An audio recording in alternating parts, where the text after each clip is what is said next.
Bonjour YouTube, c'est Agadou pour une nouvelle vidéo. On le sait tous, quand la connexion internet ne fonctionne pas, on s'énerve très rapidement. Surtout si on doit appeler notre cher opérateur et qu'on entend cela. Votre opérateur préféré, bonjour. Votre temps d'attente est estimé à plus de 3000 ans. Alors en plus, quand vous appelez votre FAI, que vous dites que vous n'avez pas de connexion internet et qu'il vous pose 3 milliards de questions et que vous n'avez pas le temps, eh bien c'est pas gagné. Eh bien dans cette vidéo, je vous donne quelques astuces qui peuvent vous aider à réparer votre connexion internet tout seul. C'est parti, on y va. Best of du net. Tout d'abord, et on ne le dira jamais assez, mais avant de faire quoi que ce soit, il faut redémarrer la box et l'ordinateur. Cette simple manipulation permet de corriger le problème dans 80% des cas. On va commencer immédiatement par le symptôme de la croix rouge en bas à droite de votre bureau Windows. Plusieurs choses peuvent expliquer ça. Il peut s'agir de votre câble Ethernet qui est mal branché, soit du côté de votre ordinateur ou de votre box, ou bien les deux.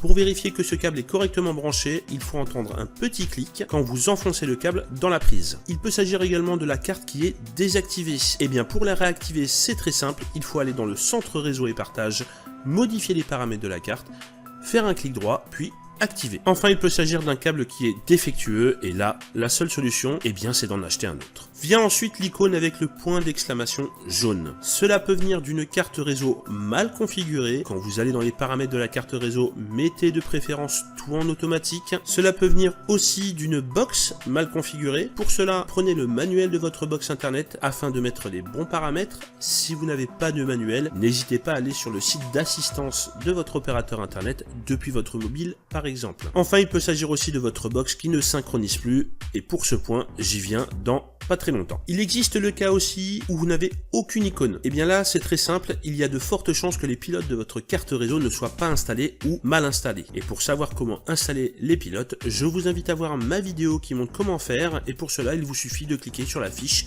qui apparaît en haut à droite de l'écran. Vous allez pouvoir rencontrer aussi l'icône de connexion correctement affichée, mais que vous n'arrivez pas à naviguer correctement. Ceci est dû très souvent à un mauvais paramétrage de la carte, et comme je l'ai dit précédemment, allez dans les paramètres de votre carte et mettez tout en automatique. Si vous n'avez plus accès à internet et que la télé par internet ne fonctionne plus également, il y a de fortes chances que votre box internet ne synchronise plus. Et là, pas mal de choses peuvent expliquer ça. Le câblage, c'est la première chose à vérifier quand votre box ne synchronise plus. Surtout s'il ne s'est rien passé et que vous n'avez rien fait pendant le moment où ça fonctionnait. Alors au niveau des câbles à vérifier, il y a le câblage téléphonique entre la prise murale et votre box. Vérifiez qu'il ne soit pas plié, pincé ou bien coupé. Vérifiez également qu'il soit correctement branché. N'hésitez pas à le débrancher et à le rebrancher pour être sûr de vous. Il faut vérifier également la multiprise. Et oui, il arrive que la multiprise puisse amener des problèmes de connexion internet car votre box sera mal alimentée. Et donc cela peut provoquer des perturbations électriques. Je l'ai moi-même vécu et je peux vous dire que je m'y attendais pas du tout.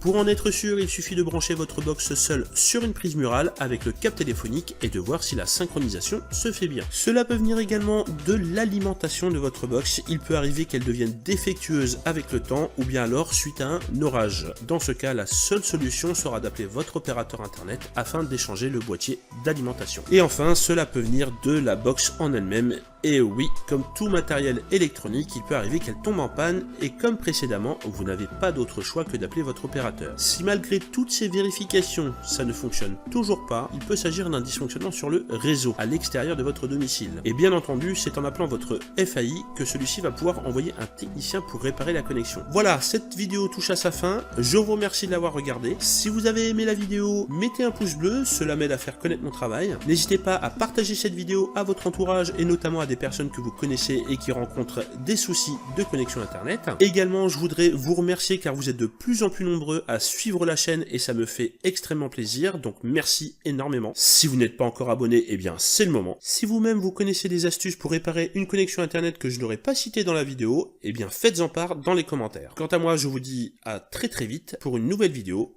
Bisous biscottes. Yeah.